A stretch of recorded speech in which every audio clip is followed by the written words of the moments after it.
In the past few months, there was an interruption everywhere. My work and personal experience, suddenly there was this panic, having these meetings, having all of those brainstorming. They're announcing that we have to create a new team and we have to grab all of that. Why? They want to start using some new technology that appeared called ChatGPT. And they said that if we missed this wave, we would be in the back. And they give some examples of companies like Buster, Netflix, and some other companies that they just decided to stay at the R. And I've been looking into it and seeing what's going on. And every single company, every single word, they started to see what is this coming and why it is so fascinating or like disrupting the world today. Bill Gates, he said this is the ChatGPT or the generative AI is exactly doing to us like the internet, the appearance of the internet. And if you look today, how they're using and look everywhere, you'll find new, even like technologies and career around this, like something called prompt engineering and how can you get the most productivity. And out of this comes some automations and how to do coding and stuff like that. But anyway, I start to look into it and start seeing what is this going to get us. And as part of the thing, I started to see like personally. So I started to see the work and I was good to get in work and it's really, it will advance. And personally in my life, slowly, I found myself getting into the habits that sounds weird. It's like I'm talking to a friend and they are returning back. And I was talking to someone of my friends and they said, yep, this is the internet is talking back to you. Before you used to say in the search in Google, I need to search for such and such. You get a search, you keep looking for something. And if it's not related to you, you keep trying to reduce the search and you get frustrated and that's it. Right now, you say you ask something, you get a reply back and say, this doesn't make sense.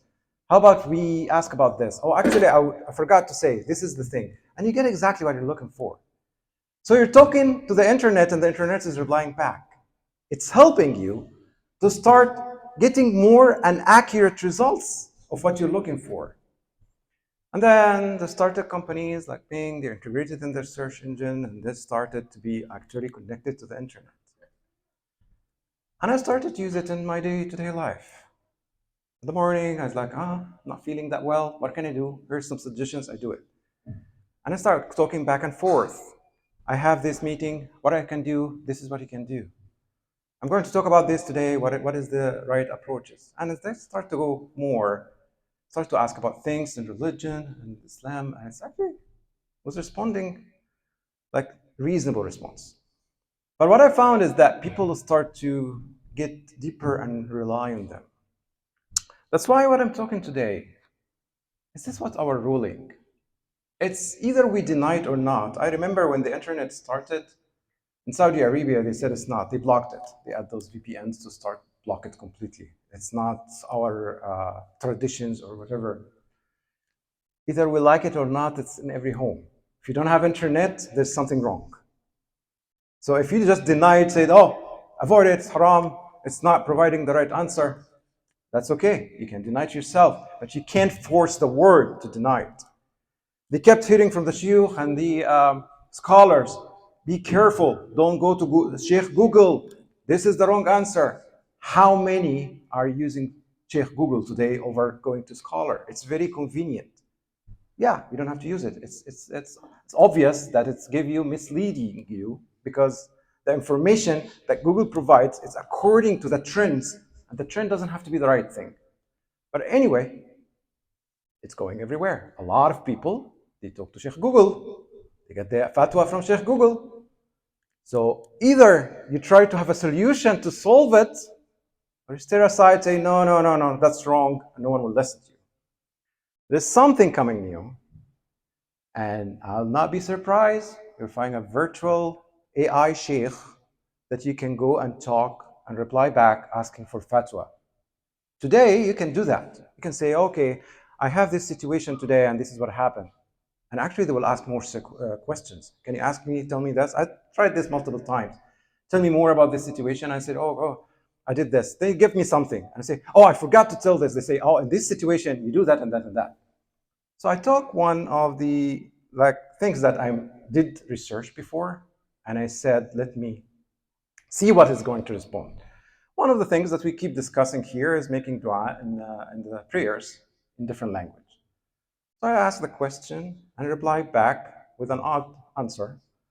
And then I know that this answer is not the correct. I told them, can you tell me the four A'imma's position in this item? So they gave me the four A'imma's position. It was completely different than what I learned. And I told them, can you tell me the citation? And the reply back was, I'm an AI model that got trained, and this is the opinion coming from the training. It's not cited and it's not referenced. And here I found the problem. If you look at the problems with ChatGPT, there are two things that are very dangerous. It hallucinates. It's the first thing they say, it has a hallucination. I don't know how AI can hallucinate, but this is true. It's one of the downsides of ChatGPT. It fabricates. It's another thing. That's why one of the things that my company, they said, no, we can't just give it to the customer. You cannot have a ChatGPT interface as a chatbot.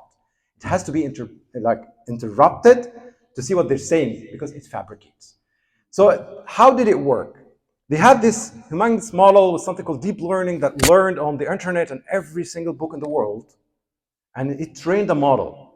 This model cannot link the knowledge it has to any references. What it does, it has just a bunch of knowledge, like someone learned a lot, and it generates. It doesn't cite or copy. It really generates new response. And if you ask every time the same question, you get different response because it's generated. And that's the AI thing. That you talk, it talks back, it has different things. And it's almost like a human. You can see, we've been hearing about this for decades. Terminator, we're going to take the world or whatever. But it's actually becoming a reality that there is something you can talk back and forth and it can make decisions.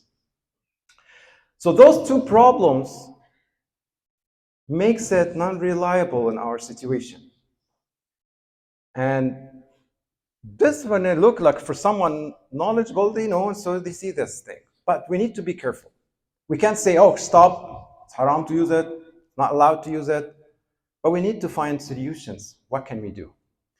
So what I'm trying to do today is to try to find, in spite of all those shortcomings today, which will be fixed, they're promising will be fixed, which is fine, because the fabrication and hallucination is because of the tuning. The training of the model is also not recent. I give you an idea. What does it mean to train a large language model?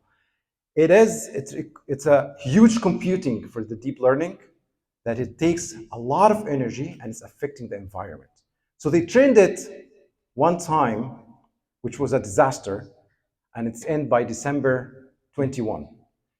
Most people, they wonder why it's not updated with the latest, because the environmental organization, they stop them.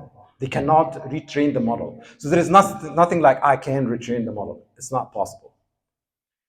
But what companies do, they do something called data interruptions. That they interrupt the prompt. Prompt is a question. They put it in a database and try to find the answer from the database. They send this new context to the AI, to the GPT, not GPT, the GPT, the model itself. They get back an answer, response, and they start looking in this response and reviewing it before giving it to the user. So that's the approach they use. It's not training. So what do we do in this case? In the future, all of this will be solved. It will be faster, you'll be able to train it without environment, and we can retrain. But right now, things that can be done. There are technical things that can be done, and there are things that you can do as a user for this thing. First thing, how to utilize it in your search. You can use it as an additional resource, but not the main resource that can help you to tune your question so that you can search it in a certain way. And then you can ask the question exactly to a scholar or anyone else, or you can get it from the books this can point you, like in certain books, where can you find it? You can use the data appending, and this is something I'm hoping that I remember back in the 90s when the internet started to appear. Before the 90s, I was in Egypt, and the digitization started to appear, computers. It was a new thing. So I remember I went to one of the mosques we have, and they have this all computers, and only people that writing, they hire people to write books. They wrote the Bukhari, this Sahih Muslim, the books of fiqh. They kept writing it and putting in CDs. Started as CDs. We didn't have CDs, didn't have even DVDs. You can buy the Bukhari and you can see it in your computer, and it was, wow, this is amazing. And we used to have, when we tried to search the hadith right or wrong, try to go to book. Try to look a book. There's a book called Sahih Jami' al-Saghir, Sheikh al-Albani, stuff like that, and you go and you search alphabetically. It was a long process. They created this app, and today it's this site called Ad-Durar al-Saniyya. You just go, put the hadith, or even you can put it in Google to give you the citation and if it's correct or wrong. And then that's now, and we thought this is a lot easier. It allows us to have more knowledge. It facilitates us to learn. Imagine what happened in the past. ChatGPT today, the closest in the past was Imam Shafi'i. When they used to talk about Imam Shafi'i, he used to travel a lot to get knowledge. Imam Bukhari, to learn about hadith, he had to travel for months to hear the hadith from the person to make sure that the hadith is correct or wrong. Imam Shafi'i, he was the most that has knowledge because he left the place. He learned under the Imam Malik, and then he went to Iraq. He went to so many places to learn different cultures, and went to Egypt, and he gained different knowledge from different places. But he's the encyclopedia in his mind. It was amazing, memorization and ability to keep information. Fortunately, we delegated this. We write things down and we go back, we have database, we try to see things and we put notes and we ask Siri, we ask Alexa about things. We try to use those technologies, but today we can't have travel. We don't have to travel all that to try to collect the knowledge.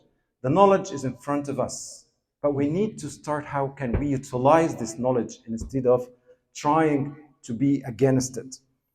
So the first thing is to try, of course, to go through the technology and try, especially for the youth, start studying this and see how can you benefit the Muslim Ummah by creating something, that database that will have this context wearing is to interrupt the data, put the right information, back it again, put it in the model. The model will be able to create the conversation and review it back so the user will have the right answer or the closest answer.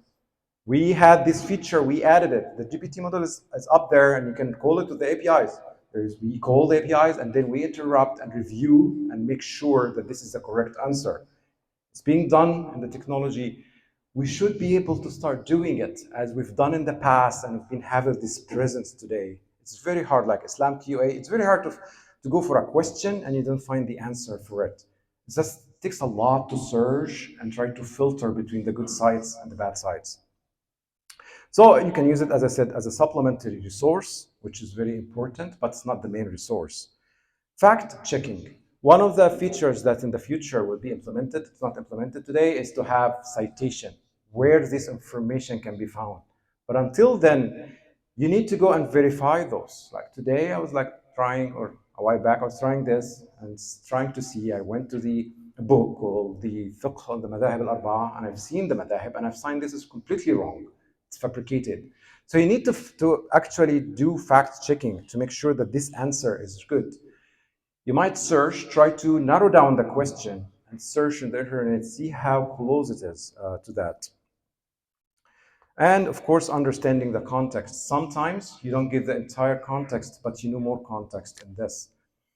And we need to remember that Allah subhanahu wa ta'ala said, فَاسْأَلُوا أَهْلَ الذِّكْرِ.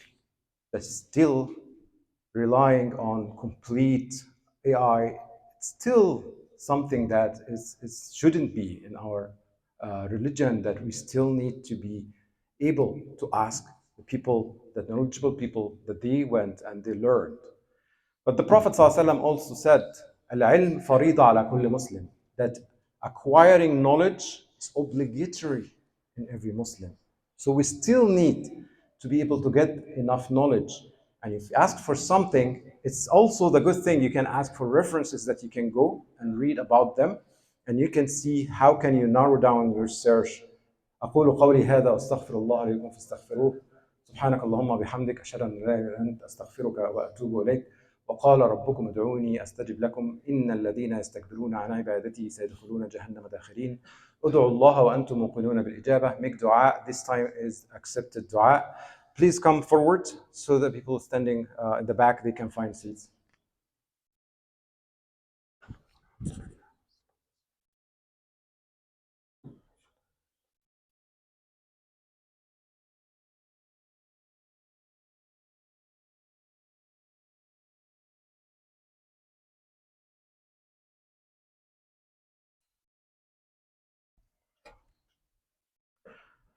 Alhamdulillah, wassalatu wassalamu ala rasulillah. The second part is try to avoid the things that are controversial.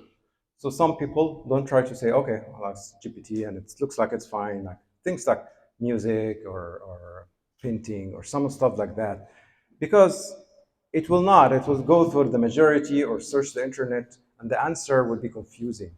So make sure to stay away from those and try to ask the scholars for things like this. Don't just rely on the things that been discussed for a while that is still not, it's debatable, as they say. Learning the tool itself. As I said, learning, and it's not only learning the fiqh and the knowledge, we need to understand before we use something what is its limitation and how can we use it and how can we make it better, and try to benefit people from it. When you share something, it's ethical. When you try to search for something and you find this answer, don't start posting. Things also in these days are go viral because everyone can post, everyone can publish something. Be careful to put the citation and make sure that you say that this is coming from this source, ChatGPT, for example, and this is the limitation of it. And if you verified what you've done to verify it or not. And of course, encourage critical thinking. When the ChatGPT has like Islamic knowledge, but what it got, it's actually got it from different sources. That's good or wrong. So try to look into it and try to see how can you help in improving this content. أقول قولي هذا وأستغفر الله فاستغفروه سبحانك اللهم وبحمدك أشهد أن لا إله إلا أنت إن الله وملائكته يصلون على النبي يا أيها الذين آمنوا